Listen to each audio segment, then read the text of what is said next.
The rhythmic sound of the basketball hitting the soaked asphalt was the only melody filling the night in Villa Esperanza. The torrential rain, which fell mercilessly on the makeshift court, was not an obstacle for Elias, but rather a dramatic element on his private stage. At 14, with a physique bordering on fragility, Elias Silva, known to all as Lightning, moved with an almost ethereal agility.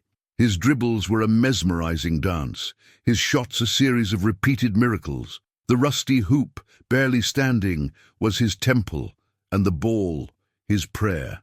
Each bounce, each shot, was an echo of his unwavering determination, a silent promise that basketball would be his passport to a different future, a future far from the harsh reality that surrounded him. Elias's small room in the back of his grandmother's house was a microcosm of his dreams. The walls, once bare and peeling, were now a mural of inspiration, adorned with yellowed newspaper clippings, posters of NBA legends, and rudimentary drawings of courts and baskets. Michael Jordan, with his defiant gravity, LeBron James, with his unstoppable strength, Stephen Curry, with his surgical precision. These were not just names to Elias, but beacons that illuminated his path. He believed with an almost childlike faith that basketball was more than a game. It was the only bridge capable of transporting him from Villa Esperanza to a world of opportunity. The endemic poverty, the scarcity of prospects, the predetermined fate that seemed to await so many of his neighbors, all of this dissolved, evaporated, when he felt the texture of the ball in his hands, the weight of his hope in every dribble. However, not everyone shared his romantic vision. Donna Lucia, his grandmother, was a woman forged by life's adversities. Her hands, calloused from years of hard work, told stories of countless sacrifices. She loved Elias with a fierce intensity, but she viewed basketball with a complex mix of affection and deep concern. "Elias, my son," she would say, her voice choked with experience and fear. "Basketball is beautiful. Yes, it's a spectacle. But life, my grandson, life isn't just a game. Studies, those are the true keys that open the doors to the future. They are what will give you solid ground, a security that basketball, no matter how much you love it, perhaps can't offer." Elias felt the crushing weight of her, weight of words, the pressure of her expectations, the burning desire not to disappoint her. But deep in his soul, he had an unshakable certainty. His path, his true path, was traced in the lines of the court, in the sound of the ball, in its flight toward the basket. That rainy night, as Elias surrendered to his passion, an enigmatic figure watched him from the shadows of a towering tree. The man, tall and with a posture that betrayed a life dedicated to the sport, stood there for a long time, a motionless silhouette against the dim light of the street lamps. Elias, absorbed in his own world, oblivious to their presence, continued his shots, each one more audacious, more improbable than the last. The rain, which had previously been a deluge, now eased to a fine drizzle, almost a whisper. It was then that the figure moved, emerging from the shadows. It was Professor Carvalho, the legendary basketball coach at Dom Pedro II State School, a man whose own promising career had been brutally cut short by a knee injury. He approached Elias, who, caught off guard, nearly dropped the ball.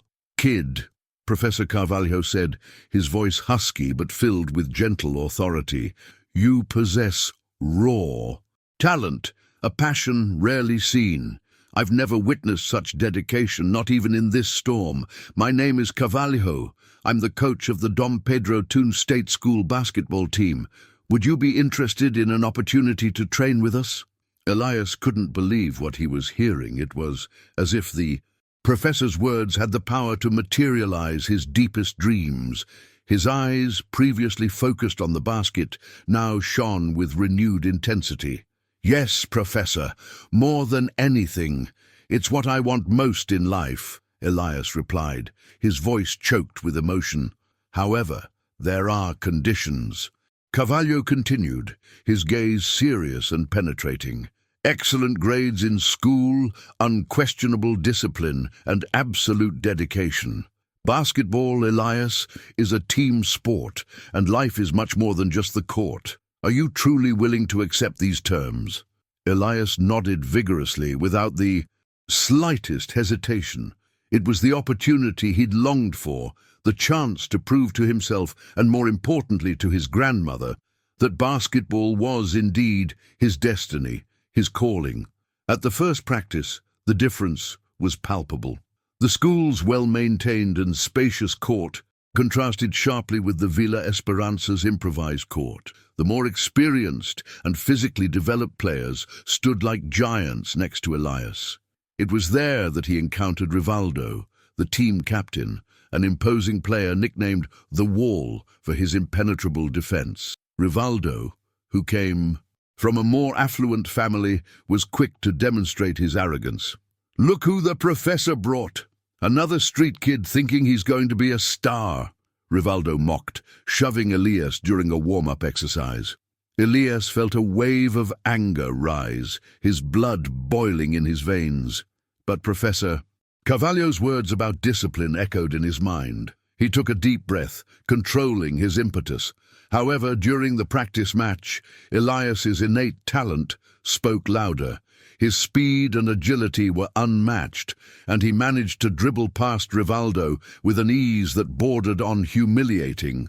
But his inexperience was also evident. He tried to solve everything on his own, ignoring passing and team strategy, seeking individual glory. Professor Carvalho watched everything with a gleam in his eye, knowing he had a diamond in the rough, but one that would require meticulous polishing. The first challenge had been launched, and Elias knew the journey would be long and arduous, full of obstacles, but he was ready to face them. This was just the beginning of his odyssey. As the weeks passed, Elias went from being just the talented kid from Villa Esperanza to the rising star of the Dom Pedro II school basketball team.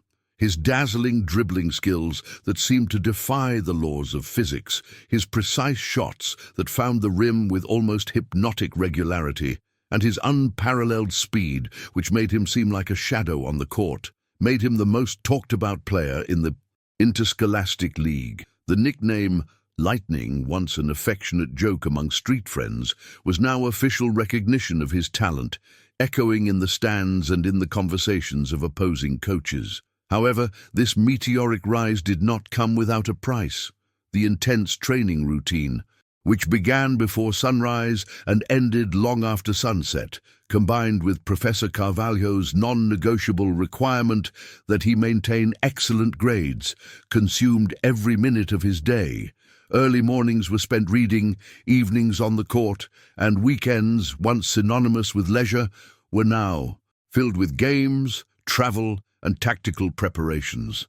He barely saw his friends, and his time with Donna Lucia, his grandmother, was limited to quick dinners and hurried conversations, where her concern was always palpable. Donna Lucia, previously skeptical and worried about the instability of Elias's dream, now watched the games with a glint of pride in her eyes, a discreet smile that tried to disguise her apprehension. She saw her grandson's remarkable progress, the way he inspired the team and the community, but worry still lingered like a persistent shadow. She saw the weariness in Elias's eyes, the immense pressure he carried on his shoulders, and she feared that the dream, however grandiose, could become too heavy a burden, capable of crushing her boy's spirit.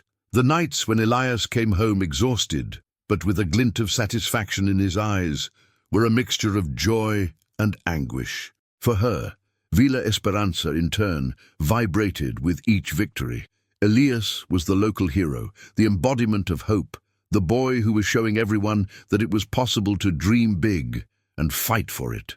The interscholastic tournament was the pinnacle of the season, the stage where dreams would be tested and perhaps realized. With each hard-fought victory, the Dom Pedro II school team advanced, and Elias's hope for a better future, for a different life for himself and his grandmother, solidified.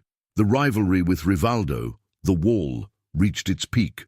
The two faced each other on the court with fierce intensity, a battle of wills and talents, each seeking to outdo the other, not only in points but in psychological dominance.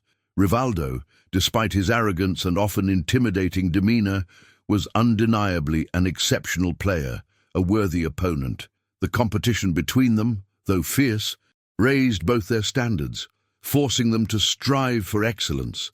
Professor Carvalho, with his wisdom and experience as a former player, tried to balance this rivalry with team spirit, constantly reminding them that basketball was a team sport, where unity was true strength. A team is more than the sum of its stars, he repeated tirelessly, trying to instill in them the importance of collaboration, mutual trust, and a vision of a common goal that transcended individual ambitions. The day of the semi-final arrived, a game that promised to be epic against the Colegio elite team, Rivaldo's team. The court was packed, the stands pulsating with the energy of the fans, who cheered with every shot, every basket, every save. Elias was at his peak, an unstoppable force. He scored points with ease, dished out brilliant assists, and led the team with a contagious energy that seemed to electrify everyone around him. In the final quarter, with the score tight and the tension in the air almost palpable, Elias went for a decisive layup, a move that could seal the victory. He leaped, the ball firmly in his hands, the hoop in front of him, glory within reach. But in midair, in an instant that seemed to stretch for an eternity, a brutal crash. Rivaldo, in a desperate and perhaps reckless attempt to block, fell on top of him.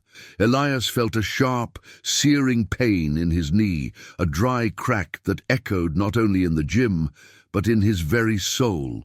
He collapsed to the floor, the ball slipping from his hands like a broken dream, the unbearable pain taking over every fiber of his being. The gym, once a cauldron of emotions, fell abruptly silent. The dream, in that cruel instant, seemed to shatter into 1,000 pieces, scattered across the court. The medical diagnosis was devastating, a blow that seemed to come from heaven, a ruptured anterior cruciate ligament, a serious injury that would require complex surgery and long, painful, and above all, costly physical therapy. The doctor was clear, his words sounding like sentences. Recovery would be extremely difficult, and there was no guarantee that Elias would ever play at his previous level again. Elias's world fell apart. The hope that had driven him, that had gotten him up every day, turned into a deep, paralyzing despair. He felt like an unbearable burden to Donna Lucia, who was already struggling daily to pay the bills and maintain the home. The costs of surgery and rehabilitation were astronomical, unaffordable for the family who lived on bare minimum. Elias considered giving up, abandoning basketball forever, accepting the cruel reality that his dream was over. Sophia, his childhood friend, with her intelligence and pragmatism, tried to cheer him up, visiting him in the hospital, bringing books, conversations, and words of encouragement. Don't give up, Elias. You are stronger than you think. This is not your final story, she said, but her words felt hollow, distant, given the magnitude of the physical and emotional pain and the overwhelming uncertainty that consumed him. Amidst the deepest darkness, when hope seemed to have abandoned Elias, a faint, almost imperceptible light appeared. A scout from a large and influential basketball club who had observed Elias in previous games and recognized his potential before the injury, made an offer. The club, with its vast resources, would cover all the costs of the surgery and physical therapy, ensuring the best possible treatment. In exchange, Elias would have to sign a development contract, a years-long commitment to the club, with clauses he barely understood, but which promised a bright future in professional basketball. Donna Lucia and Sophia were immediately suspicious. "Elias, this seems too good to be true. Please read the fine print. Get a lawyer," Sophia warned, her tone mixing concern and urgency. Donna Lucia, with her Life's wisdom and keen intuition felt a bad premonition, a feeling that something was not right. But Elias, desperate to save his dream, to avoid seeing all his effort and sacrifice go to waste, saw the proposal as the only way out, the lifeline that would pull him out of the abyss. It was a chance to return to the court, to not disappoint himself and everyone who, in some way, had believed in him. However, the initial euphoria was short-lived, dissipating like smoke. Sophia's quick and thorough research, using the limited internet resources she had, revealed a dark and disturbing history of the Scout. He was known in the industry for exploiting young talent from underprivileged communities, locking them into illusory contracts full of traps and abusive clauses which prevented them from pursuing other opportunities or having control over their own careers. Elias then found himself in a harrowing moral dilemma, a crossroads that would test his deepest values. On one side, the chance to save his dream, to ease his grandmother's financial burden, to escape poverty. On the other, the imminent risk of being exploited, of becoming a tool in the hands of someone unscrupulous, of losing his freedom and dignity. The decision was entirely his, and the weight of that choice was immense, almost unbearable. In a moment of profound confusion and anguish, he encountered Rivaldo, who, to his surprise, approached him with unusual seriousness. "Be careful who reaches out to you, Lightning. Not all help comes without a price. Sometimes the price is your soul," Rivaldo said, with a tone of voice Elias had never heard before. The phrase, ambiguous and enigmatic, revealed a complexity in Rivaldo that Elias had never imagined. The wall seemed to have more layers than just arrogance and rivalry. There was a depth, a life experience that Elias had not expected. Elias was alone with his decision, and the future seemed more uncertain, more nebulous than ever. The court, once his refuge, now seemed like a minefield of difficult choices and unpredictable consequences. Elias's dilemma was a crushing weight. He lay awake at night, tossing and turning in bed, the image of the contract and Rivaldo's words echoing in his mind. The temptation to accept the Scout's offer was immense. It would mean an end to his pain, the guarantee of a full recovery, and the chance to return to the court to pursue his dream. But Sophia's voice, warning about the fine print and Donna Lucia's hunch, which always proved right, held him back. He remembered his grandmother's sacrifices, the sweat on her brow, the overtime she worked to put food on the table. How could he risk all that for a promise that seemed so fragile, so full of ulterior motives? Integrity, a value Donna Lucia had instilled in him since childhood, clashed with the urgency of his situation. He felt trapped, with no way out, like a player marked by two relentless defenders. Professor Carvalho, sensing Elias's distress, called him for a private conversation in his office at the school, a place filled with dusty trophies and old photos of victorious teams. "Elias, I've been where you are," the professor began, his gaze revealing deep understanding. "I, too, had my dream cut short by injury, and in my youth, I made mistakes, believed in people who didn't care about me, only about what I could offer. Don't let despair blind you. Basketball is a path, not the only destination. Your life is far more valuable than any contract." The professor's words, fraught with experience and regret, touched Elias deeply. He saw in Carvalho's eyes not just a coach, but a mentor, a father he'd never had. The professor explained the dangers of exploitative contracts, how they could imprison an athlete, rob him of his freedom, and ultimately destroy his passion for the sport. He spoke about the importance of building a solid foundation, both academically and personally, so that basketball would be a choice, not a desperate escape. With the unconditional support of Donna Lucia and Professor Carvalho, Elias made his decision. He turned down the Scout's offer, choosing the more difficult but ethical path. The news spread quickly throughout Villa Esperanza. Some called him foolish, others brave, but Elias felt immense relief, as if a huge weight had been lifted from his shoulders. He knew recovery would be arduous, that the path would be long and uncertain, but he would walk it with his head held high, with a clear conscience. He dedicated himself to physical therapy with an almost military-like discipline. Sophia, with her intelligence and persistence, tirelessly researched the best exercises, the most appropriate diets, the most effective recovery techniques. She became his personal physical therapist, his supporter, his rock. Together, they transformed the small backyard of Donna Lucia's house into a makeshift gym with weights made from plastic bottles and rubber bands. Every movement was painful, every repetition a challenge, but Elias didn't give up. He envisioned his return to the court, the sound of the ball, the thrill of the game. He wasn't just recovering from his knee, he was rebuilding himself, stronger, more resilient, more determined than ever. Meanwhile, Elias also immersed himself in his studies with the same passion he had for basketball. He wanted to honor the trust of his grandmother and Professor Carvalho, to prove to himself that he was capable of excellence in all areas of his life. The nights that had previously been dedicated to training were now filled with math, history, and Portuguese books. Sophia helped him with the more difficult subjects, and together they spent hours in the school library, a haven of knowledge and tranquility. Elias began to see the world from a new perspective. Basketball was still his great love, his passion, but he realized there was so much more to life, so many more doors that could be opened. He was growing, maturing, transforming from a boy with a singular dream into a young man with a broader vision and a deeper purpose.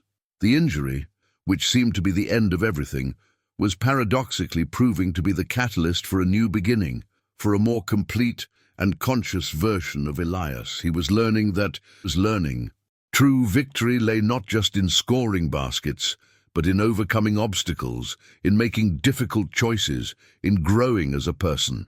And that was a lesson worth more than any trophy. Elias's recovery process was a daily battle, not only physical but also mental. The pain in his knee was a constant reminder of the fragility of his dream, but the pain of uncertainty was even more poignant. There were days when disillusionment threatened to swallow him whole. He found himself watching basketball games on television, watching the athletes jump and run with a freedom he felt he had lost. In moments, Donna Lucia's voice, with her stories of resilience and faith, and the determined gaze of Professor Carvalho, who visited him regularly, were his pillars. They reminded him that strength came not only from muscles, but from the resilience of the spirit. Sophia, with her sharp mind, didn't limit herself to researching exercises. She helped him keep his mind active, bringing him books on basketball strategy, biographies of athletes who overcame serious injuries, and even documentaries on sports psychology. They spent hours discussing tactics and analyzing plays, and Elias, even without being able to step onto the court, felt more connected to the game than ever. This theoretical immersion, combined with rigorous physical therapy, began to shape not only his body, but also his understanding of basketball. He went from being merely an instinctive player to a court thinker, able to read the game in ways previously inaccessible to him. While Elias dedicated himself to his recovery and studies, life at Villa Esperanza continued, but with a subtle difference. Elias's story, his injury, and his refusal of the exploitative contract had spread. He became a symbol of integrity and hope for many young people in the community. Professor Carvalho, seizing the moment, began organizing lectures and workshops on the dangers of predatory contracts and the importance of education. The Villa Esperanza court, once an unassuming leisure spot, was now a meeting place for discussions about the future, choices, and responsibility. Elias, even though he was away from the court, was inspiring a new generation, showing that there was more than one way to be a champion. However, not everything was rosy. Elias's absence from the school team was felt. The team, once a dominant force, began to struggle. Rivaldo, without the rivalry that drove him, seemed to have lost some of his luster. His arrogance, once a facade for his competitiveness, began to manifest itself in more destructive ways, generating friction with the other players and with Professor Carvalho. The team, once united by the common goal of winning, began to fragment. Elias watched from afar, with a mixture of sadness and helplessness. He knew his absence was a factor, but he also realized that the team needed to find its own strength, its own identity, without relying solely on one player. One day, Professor Carvalho, visibly frustrated with the team's situation, sought out Elias. "Elias, I need your help, not on the court, but off it. The team is losing its way. Rivaldo is out of control. They need a leader, someone to remind them of what really matters." Elias hesitated. He was still recovering, and the idea of getting involved with basketball again, even indirectly, was daunting. But the professor's gaze, the urgency in his voice, convinced him. He accepted. Elias began attending practices, not as a player, but as an observer, an advisor. He talked to the players, shared his experiences, tried to mediate conflicts.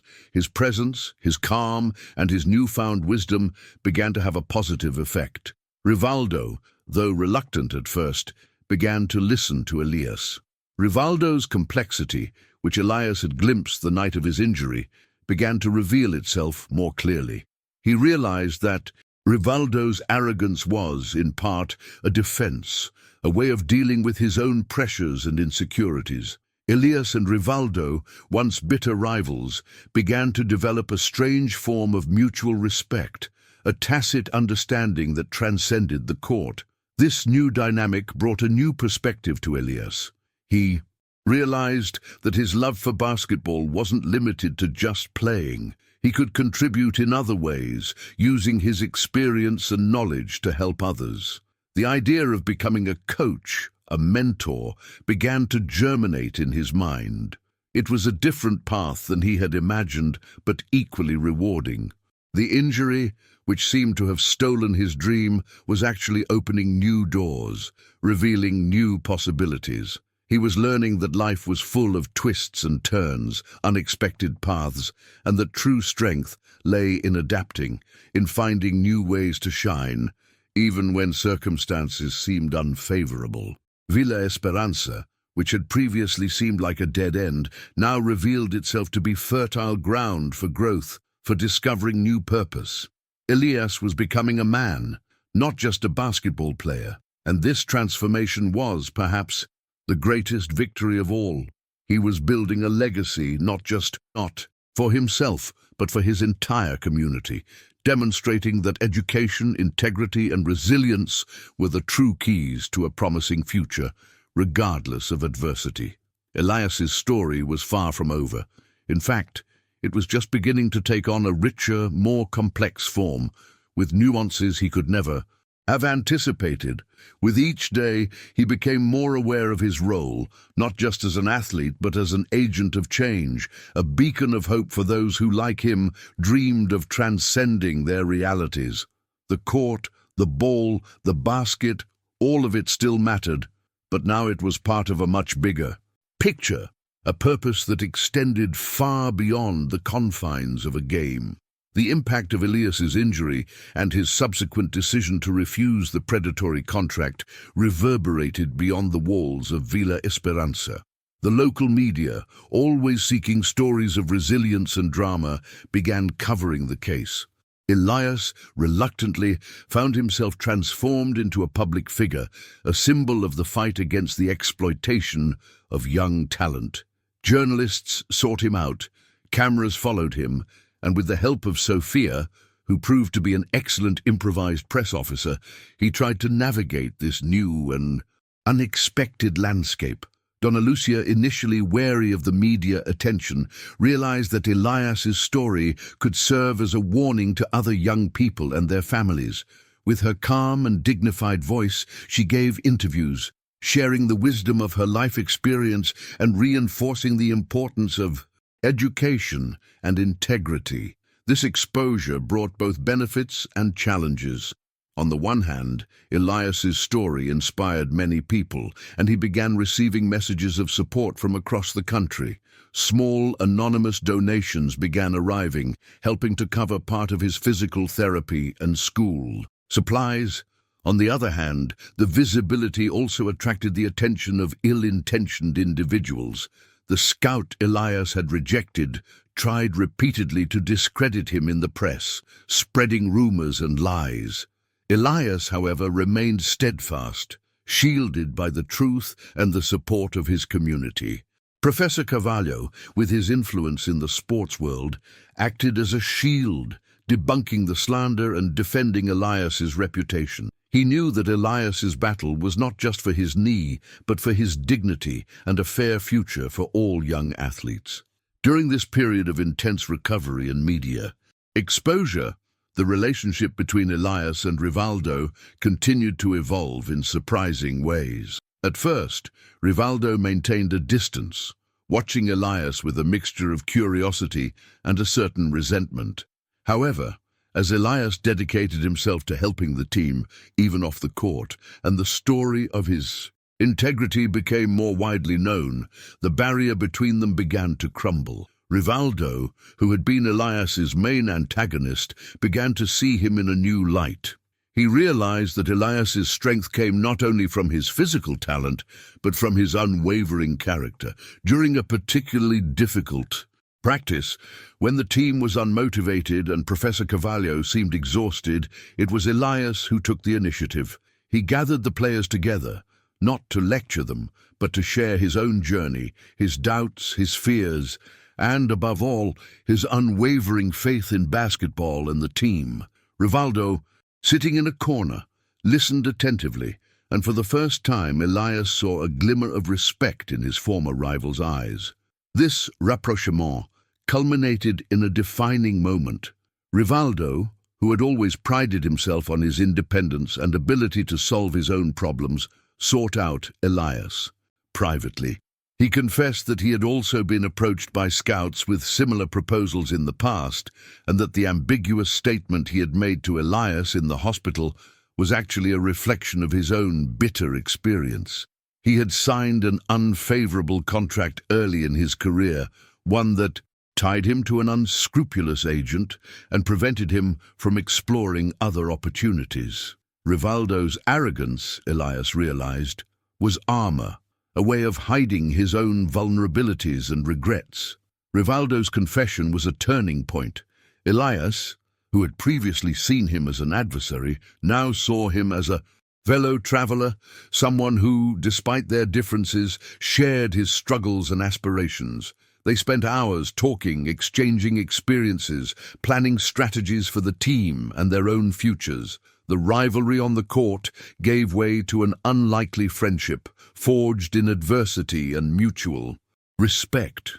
The once fragmented team found new cohesion, led not by one, but by two young men who, in different ways, had learned the true meaning of resilience and integrity. Professor Carvalho watched with a satisfied smile, knowing he had planted the right seeds and that his boys were growing, not just as athletes, but as men. Villa Esperanza, for its part, celebrated not only victories on the court, but the victory of community, solidarity, and hope over adversity. The story of Elias and Rivaldo became an example, a testament to the fact that even in the most challenging environments, unity and integrity can prevail, paving the way for a more just and promising future. Elias's narrative, which began as an individual dream, was transforming into a collective saga, a hymn to the human capacity to transform pain into strength, rivalry into friendship, and uncertainty into a future full of possibilities. With each day, Elias felt his purpose expand, transcending the confines of the basketball court, embracing the community that had seen him grow and now saw him flourish. He wasn't just a player, he was a catalyst for change, a herald of a new era for Villa Esperanza. Elias's recovery process was an arduous journey, a daily ordeal that tested not only the resilience of his body but above all the strength of his mind. The pain in his knee, a constant companion, was a poignant reminder of the fragility of his dream, but the pain of uncertainty, of a cloudy future, was even more excruciating. There were days when disillusionment threatened to swallow him whole, dragging him into an abyss of hopelessness. He found himself watching basketball games on television, watching the athletes jump, run, and dribble with a freedom he felt had been stolen from him. In these moments of profound anguish, Donna Lucia's calm voice, with its stories of overcoming and unwavering faith, and the determined gaze of Professor Carvalho, who visited him regularly, were his pillars, his anchors amidst the storm.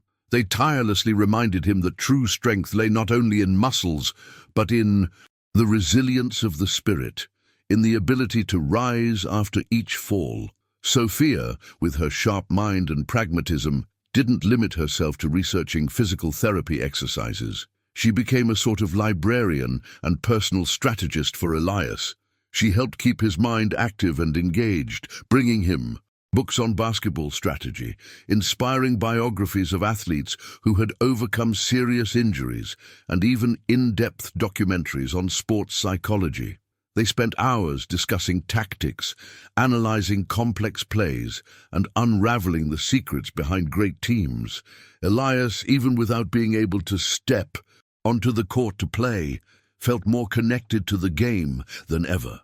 This theoretical immersion, combined with rigorous physical therapy and close observation of games, began to shape not only his recovering body, but also his understanding of basketball. He went from being an instinctive player, relying solely on raw talent, to a true on-court thinker, able to read the game, anticipate moves, and grasp tactical nuances in a way previously inaccessible to him. His mind became as active a playing field as the physical court. While Elias dedicated himself diligently to his recovery and studies, life at Villa Esperanza continued, albeit with a subtle yet significant difference. Elias's story, his tragic injury, and his courageous decision to refuse the exploratory contract had spread like wildfire. He found himself reluctantly transformed into a public figure, a symbol of the fight against the exploitation of young talent. Local journalists and even some from larger media outlets began seeking him out. Cameras followed him, and he, with the invaluable help of Sophia, who proved to be an excellent improvised press officer, tried to navigate this new and unexpected landscape. Donna Lucia, initially wary of the media attention, realized that Elias's story could serve as a warning and inspiration to other young people and their families. With her calm voice, yet imbued with dignity and experience, she gave interviews, sharing her life's wisdom and reinforcing the non-negotiable importance of education and integrity above any empty promise of fame and fortune. This exposure brought with it both unexpected benefits and considerable challenges. On the one hand, Elias's story deeply inspired many, and he began receiving messages of support and solidarity from across the country. Small anonymous donations, often accompanied by handwritten notes of encouragement, began arriving, helping to cover part of his physical therapy and the school supplies he desperately needed. On the other hand, the visibility also attracted the attention of ill-intentioned individuals.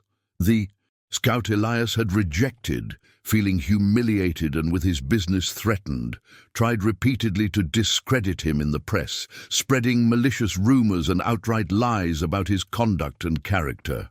Elias, however, remained steadfast, unwavering, supported by the truth of his actions and the unwavering support of his community. Professor Carvalho, with his influence and respectability in the sports world, acted as a protective shield, refuting the slander and vehemently defending Elias's reputation. He knew that Elias's battle wasn't just for his knee, but for his dignity, his integrity, and for a just future for all young athletes who dreamed of following a similar path. During this period of intense physical recovery and media attention, The relationship between Elias and Rivaldo continued to evolve in surprising and unexpected ways. At first, Rivaldo maintained a cautious distance, observing Elias with a complex mix of curiosity, a certain latent resentment, and perhaps a hint of admiration. However, as Elias dedicated himself to helping the team, even off the court, and the story of his integrity and resilience became more widely known and respected, the invisible barrier between them began to crumble, slowly but irreversibly. Rivaldo, who had been Elias's main antagonist, the insurmountable wall, began to see him in a new light, a light that revealed the depth of his character. He realized that Elias's strength came not only from his innate physical talent, but from his unwavering morale and his ability to inspire others. During a particularly difficult practice, when the team was unmotivated and morale was low, and Professor Carvalho seemed exhausted and at a loss for what to do, it was Elias who took the initiative. He gathered the players together, not to lecture or scold, but to share his own journey, his deepest doubts, his most intimate fears, and above all, his unshakable faith in basketball and the strength of the team. Rivaldo, sitting in a corner, listened intently, and for the first time, Elias saw a glimmer of genuine respect in his former rival's eyes, a silent acknowledgement of his leadership. This rapprochement culminated in a decisive moment, a turning point in the complex relationship between the two. Rivaldo, who had always prided himself on his fierce independence and his ability to solve his own problems without help, sought out Elias privately in a moment of surprising vulnerability.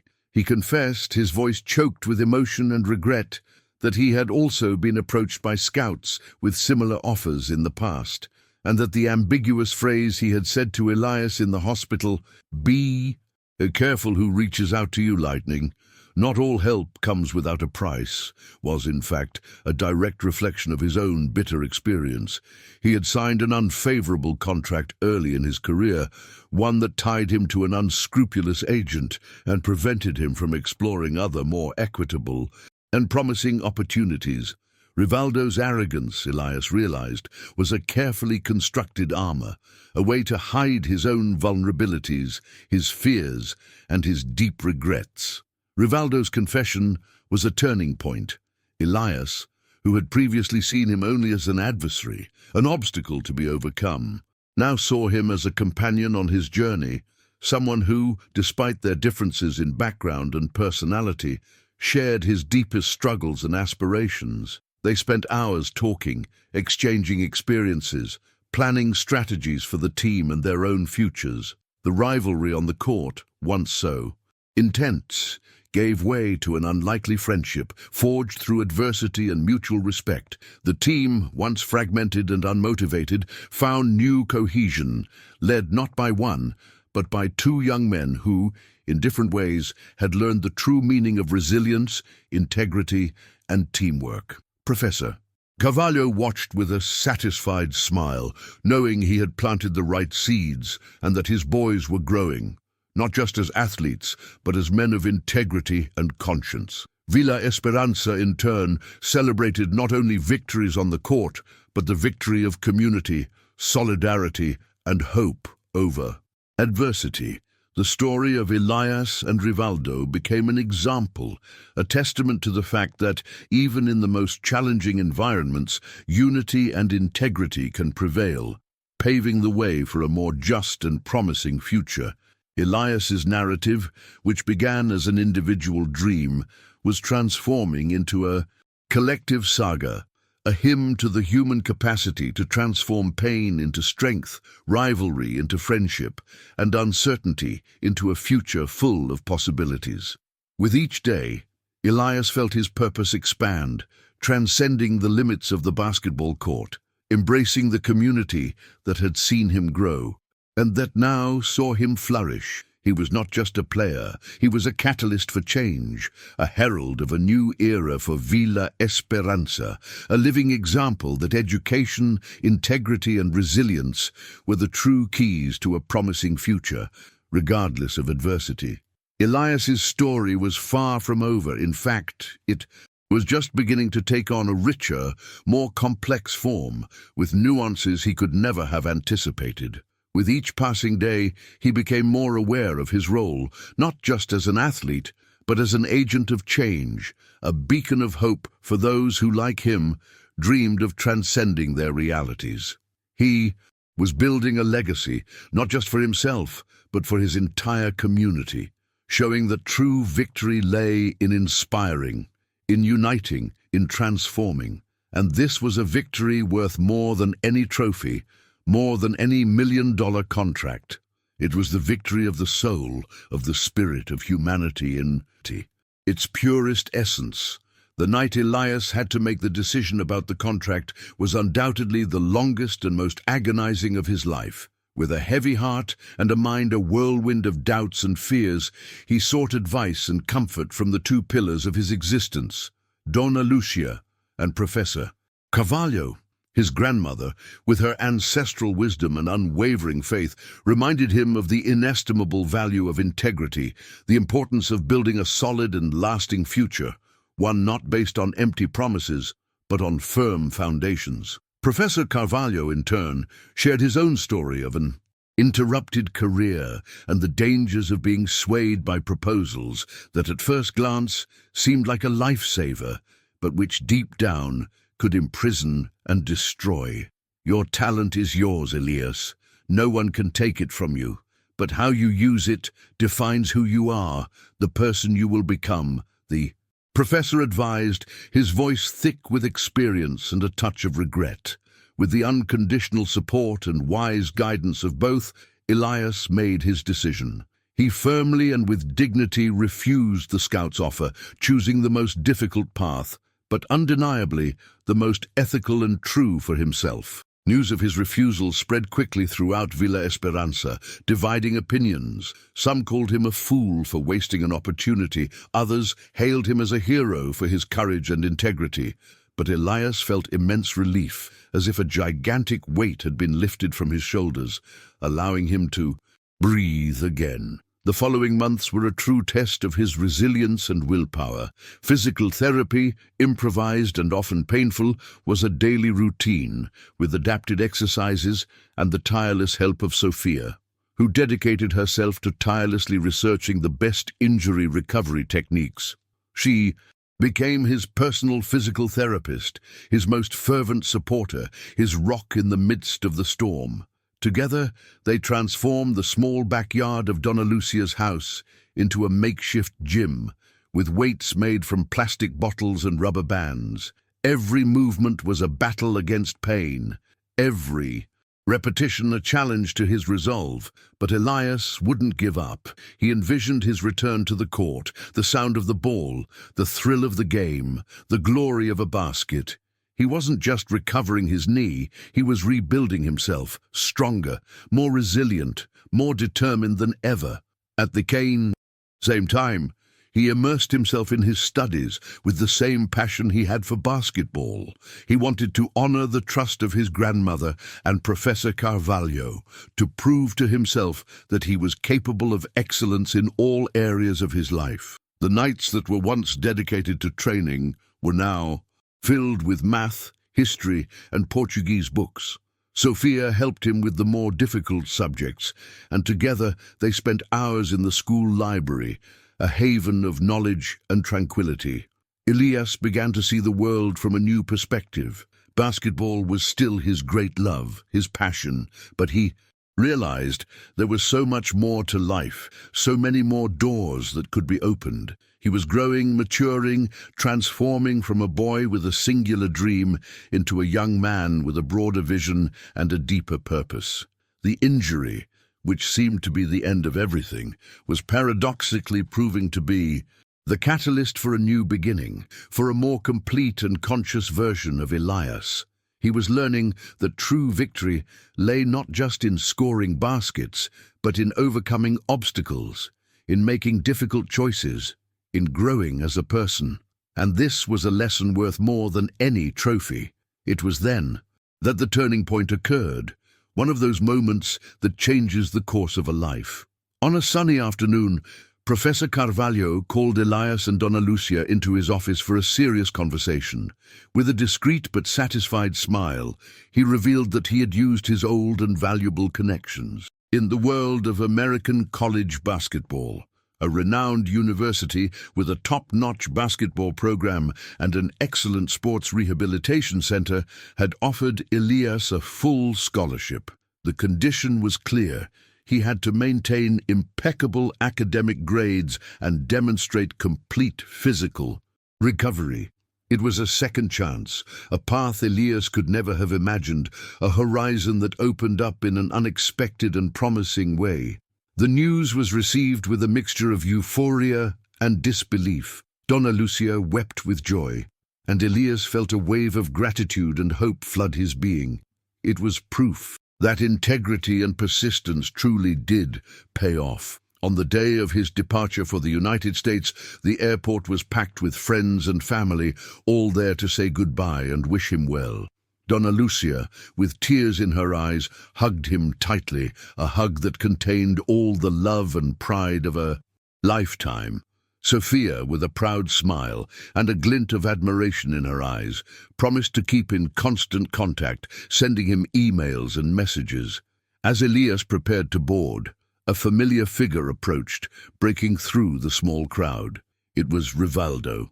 To everyone's surprise, Rivaldo didn't come to mock or provoke as he had in the past. With a serious expression but with a glint of respect in his eyes, he extended his hand to Elias. "I was released from my team, Elias. Disciplinary problems. What I told you about the scout was a warning. I've fallen into that trap before. I didn't want you to go through the same thing. I learned the hard way that not every shortcut leads to success." Rivaldo removed a small amulet from around his neck, a pendant shaped like a basketball, and handed it to Elias. "It's for good luck, and to remind you that not every rival is an enemy. Go and show them what Relámpago can do. Show them what Villa Esperanza can produce." Elias, moved by this unexpected display of camaraderie, shook Rivaldo's hand, realizing that their rivalry had transformed into mutual respect, a silent understanding that transcended the courts and social differences. Elias boarded the plane, not as the prodigy everyone expected, but as a resilient young man, forged through the hardships of Villa Esperanza, the pain of an injury, and difficult moral choices. He knew the road ahead would be long and challenging, but now he had the tools, the character, and the unconditional support to navigate it. The American university was a new beginning, a blank chapter waiting to be written, an opportunity to redefine his own destiny. Once there, Elias found himself in a completely new world.